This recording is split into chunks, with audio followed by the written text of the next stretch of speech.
अगर आप YouTube पे सर्च करते हो Indian IT sector crash, Nifty IT collapse, Indian stock market crash वगैरह वगैरह, आईटी स्टॉक्स का फ्यूचर, इन्फोसिस शेयर का प्राइस टारगेट, टीसीएस के क्रैश का इम्पैक्ट, क्या एचसीएल टेक में इन्वेस्ट करना चाहिए, एम्फेसिस का क्या होगा, FII selling, India rupee depreciation impact, Indian economy slow down 2026 वगैरह वगैरह।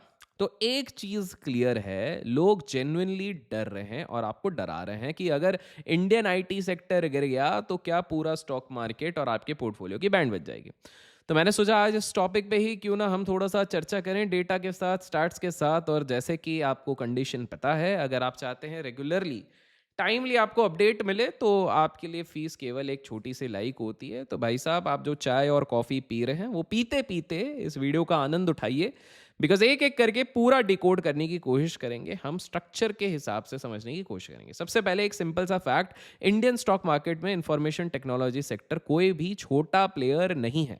निफ्टी 50 इंडेक्स में आईटी का वेट अगर मैं देखूं तो 10 से 11, 10 टू 11% के आसपास रहता है। मतलब अगर आप निफ्टी ईटीएफ होल्ड करते हो, निफ्टी 20 होल्ड करते हो, तो आपके हर 100 रुपए में से 11 रुपया डायरेक्टली आईटी स्टॉक्स में ही लग रहा है। मतलब आप लोग भी उसके भागीदार हो। निफ्टी 500 में भी आईटी का वेट अगर मैं आपको बता दूं तो 8%, 8% से ज्यादा है। और निफ्टी आईटी इंडेक्स में तो टॉप 5 कंपनीज ही 70 से 75% वेट कंट्रोल करती है। इसका मतलब क्या है, मैं ये क्यों बता रहा हूं? इसका मतलब होता है एक शब्द जिसको कहते हैं मार्केट कॉन्सेंट्रेशन।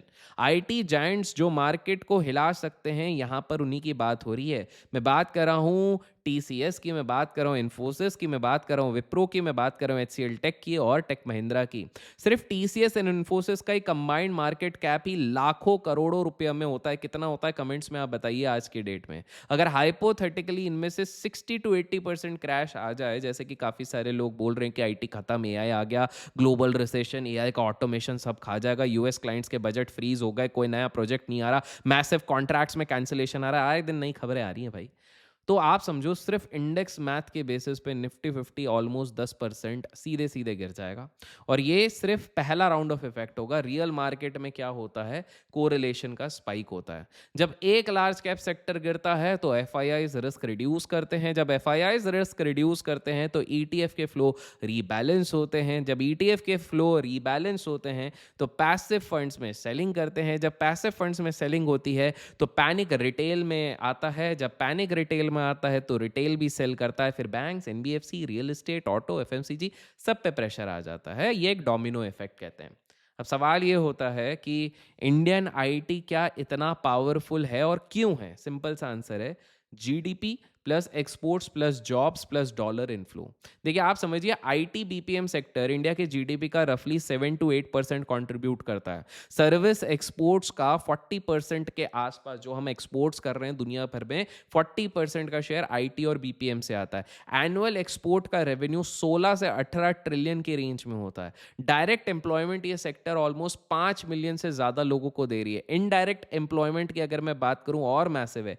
रियल एस्टेट हो गया, कैब ड्राइवर्स हो गया, पीजीज हो गए, मॉल्स हो गया, रेस्टोरेंट्स हो गया, क्रेडिट कार्ड्स हो गया, होम लोन्स हो गया, इन सब को कौन सपोर्ट देता है? आईटी। अगर आईटी सेक्टर कोलैप्स करता है तो तीन जगह एक साथ शॉक लगेगा। जीडीपी का स्लो डाउन होगा, करंट अकाउंट का डेफिसिट प्रेशर बनेगा, और अर्बन एरियाज में जो व्हाइट कॉलर लोग बैठे हैं उनकी नौकरी जाएगी। जो नौकरी जाएगी तो खर्चा कम करेंगे, तो कंजम्पशन भी क्रैश हो जाएगा। और जब कंजम्पशन गिरता है तो लिस्टेड कंपनीज की अर्निंग्स गिरती है। अब अर्निंग्स की बात करें तो मैं आपको बता दूं कि आईटी कंपनीज हिस्टोरिकली अभी तक 18 से 25% के ईबीआईटी, एबिट मार्जिन्स पे जनरेट करती आई है। हाई आरओई है, एसेट लाइट है, ज़्यादा एसेट नहीं होते, डॉलर रेवेन्यू बढ़िया है, स्ट्रॉन्ग कैश फ्लो रहता है। मतलब ये सिर्फ मार्केट कैप हैवी नहीं है, प्रॉफिट हैवी भी है।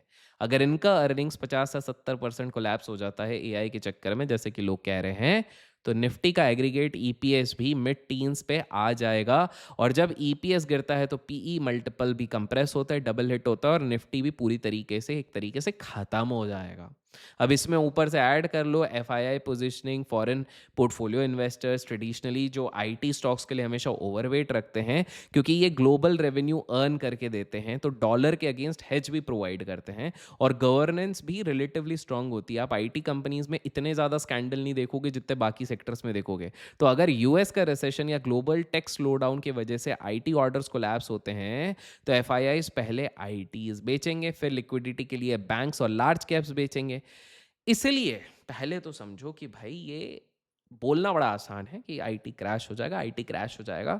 बड़े लोगों का जब बड़ा पैसा लगा रहता है ना, वो इस तरह जाने नहीं देते हैं। ये बड़े बड़े लोग ना बहुत सोच समझ के अपना पूरा माइंड, और अपन राइट फ्रॉम बिगनिंग जो बाकी चीज़ें लोग नहीं कहते अपन वही बताने की कोशिश करते हैं कि आपको समझना पड़ेगा कि फिर अभी क्यों इतना ज़्यादा गिर रहा है और क्या बड़े लोग क्या सोच रहे होंगे इस समय पे। एक मैक्रो चैनल को देखते हैं, देखो रुपी को देखते हैं।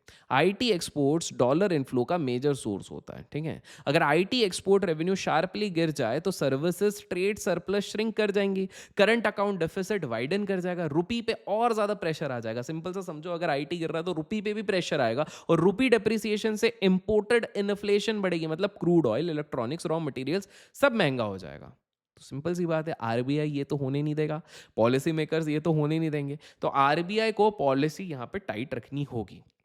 आपको समझना पड़ेगा हायर इंटरेस्ट रेट का मतलब होता है लोअर वैल्यूएशन। बैंक्स के एनपीएस भी बढ़ जाते हैं, बिकॉज आप सोचो ना, आईटी में नौकरी करने वालों की नौकरी चले जाएगी तो ये जो ईएमआईज और लोन्स लेके बैठे हैं, कहाँ से चुकाएंगे? तो डिफॉल्ट्स होने भी शुरू होंगे, बैड डेट्स काफ़ी बढ़ जाएंगे ना। तो क्योंकि आईटी एम्प्लॉयज के पास ही सबसे ज़्यादा home loans, personal loans, credit card का स्ट्रेस, ये सारी चीज़ें उन्हीं के पास है। रियल एस्टेट की भी डिमांड गिर सकती है। ये जो बड़े बड़े उद्योगपति हैं, ये जो कमेलियाज और इधर घर खरीद लेते हैं, या फिर हमारे पुणे में देख लो, हैदराबाद, नोएडा, हर जगह देख लो, ये जो बड़े बड़े महंगे महंगे घर ले लेते हैं, अब एट द एंड ये किसको चिपका के निकलते हैं? ये नॉर्मल आईटी वालों को चिपका के निकलते हैं भाई, कि ईएमआईस में ये 20-30 साल लगे रहेंगे, हम तो अपना कैपिटल गेन टैक्स बचा के निकल जाएंगे। तो आपको समझना पड़ेगा, इवन .com बबल 2000 में नैस्डैक 75% गिरा, बहुत कंपनीज वाइप आउट हो गई, लेकिन इंडस्ट्री खत्म नहीं हुई। बात समझिए, स्टॉक्स खत्म हुए, इंडस्ट्री और स्ट्रांग बन के निकली। 2008 के ऑटो क्राइसिस में यूएस ऑटो जाइंट्स कोलैप्स के एज पर थे, लेकिन रीस्ट्रक्चरिंग के बाद सर्वाइव किया। इंडिया के टेलीकॉम में जियो की एंट्री के बाद 80 to 90% डेटा प्राइस कोलैप्स हुए, कई ऑपरेटर्स बैंकरप्ट हो गए, लेकिन इंडस्ट्री, ध्यान रखो इस वर्ड का, इंडस्ट्री कोलैप्स नहीं हुई।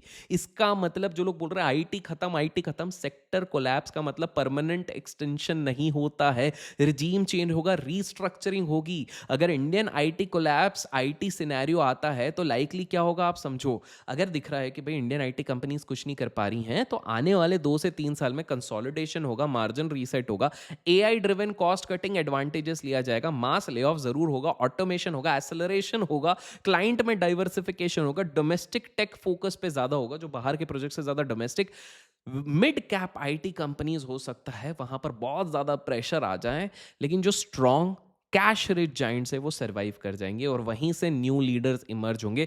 वही लोग एआई की सर्विसेज में काम करेंगे, क्लाउड इंफ्रा में काम करेंगे, साइबर सिक्योरिटी में काम करेंगे, SaaS 2.0 पे काम करेंगे। आपको क्या लग रहा है, इतने बड़े बड़े मैनेजमेंट वाले, लाखों करोड़ों का बिजनेस बनाने वाले जब देखेंगे कि एआई आ गया तो क्या बैठे रहेंगे हाथ पे हाथ धरे? कुछ ना कुछ तो वो करेंगे ही ना। ऐसे ही थोड़ी इतने बड़े लेवल पे 30-40 साल से कंपनी चला रहे हैं। एक इंपॉर्टेंट क्लैरिफिकेशन दूं, क्या पूरा इंडियन स्टॉक मार्केट जीरो हो जाएगा? नहीं होगा, कभी नहीं होगा। फाइनेंशियल्स का वेट 30% के आसपास है और मेजर इंडाइसेस में अगर आप देखें तो आईटी का भी इक्वली काफी ज्यादा वेट है। तो आपको समझना पड़ेगा, फॉर टाइम बिंग आईटी में पेन जरूर रहेगा, क्योंकि ये कहीं ना कहीं एक रीस्ट्रक्चरिंग होगा, सारी चीजें होंगी। लेकिन अगेन से ही स्टॉक्स हो सकता है कुछ ना कुछ प्रेशर आए जो इनोवेट नहीं कर पाए। मैं हमेशा एक शब्द कहता हूं, यू ईदर इनोवेट और यू सफोकेट। अगर आप इनोवेशन नहीं कर पाएंगे तो आप सफोकेट करेंगे।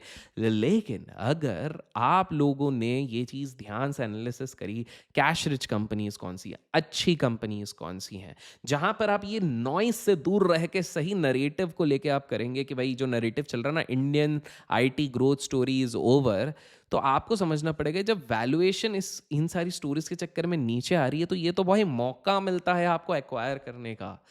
मैं आपसे सिंपल सी एक चीज कह रहा हूं कि ये जितने हेडलाइंस बन रहे हैं कि अब ये खत्म हो जाएगा, वो हो जाएगा, अगर आप सेक्टरल कंसंट्रेशन नहीं करते हैं, डाइवर्सिफिकेशन करते हैं, रिस्क मैनेजमेंट करते हैं और चेक करते हैं कि अर्निंग्स की क्वालिटी कहाँ पर अच्छी आ रही है, अगर ये सारी चीज़ों का आप ध्यान रखते हैं तो भाई साहब आपको कोई नहीं रोक सकता। आप ही है असली धुरंधर। आप ही बनाएंगे असली पैसा। तो प्लीज़ मेक श्योर कि यूट्यूब पे काफ़ी सारे लोग जो ये सर्च कर रहे हैं best IT stocks to buy now, इससे बेटर है आप खुद एनालिसिस कीजिए कि is it good to invest in 2026, will TCS recover with, ये सारी चीज़ें। उससे बेटर तरीका पता है क्या है? उससे बेटर तरीका है कि आप ये देखें कि सेक्टर में सबसे ज़्यादा कैश रिच कंपनीज कौन सी है, सबसे पुराना ट्रैक रिकॉर्ड किन के पास है, सबसे रोबस्ट अर्निंग्स कंसिस्टेंटली किसने दिए, कौन कौन 2001 2000 के आसपास भी सर्वाइव करा, 2008 से लेके 2010 के बीच में भी सर्वाइव किया, 2020 में भी सर्वाइव किया, क्योंकि ये उनकी स्ट्रेंथ बताती है मैनेजमेंट की। अगर ये आपने चेक कर लिया ना, तो आपको पता लग जाएगा कि एआई ट्रेडिशनल मॉडल को आउटसोर्स करेगा, जो कि आउटसोर्सिंग वाला है, बिजनेस मॉडल्स को ट्रांसफॉर्म ज़रूर करेगा, लेकिन पूरे सेक्टर को डिस्ट्रॉय नहीं करेगा। अब आप बताइए क्या लगता है? मैंने आपको बहुत प्यारे प्यारे हिंट्स दिए हैं कि कौन से ऐसे स्टॉक्स हो सकते हैं जो आपको लगता है कि इस पूरी आंधी तूफान को झेल लेंगे अगले 6-8 महीने में और वहां से स्ट्रांगली इमर्ज होंगे। कमेंट्स में ज़रूर बताएं। वीडियो पसंद आए लाइक और शेयर करना ना भूलें। आई नो थोड़ी वीडियो बड़ी हो जाती है, लेकिन मेरा उद्देश्य रहता है कि जो भी अपने चैनल पे आता है, सब्सक्राइब करता है, लाइक करता है, शेयर करता है, उसको सही इन्फॉर्मेशन एक ही जगह से मिल जाए। टाइमली अपडेट के लिए लाइक और शेयर करिएगा। Till then keep learning, keep growing, keep investing and keep trading.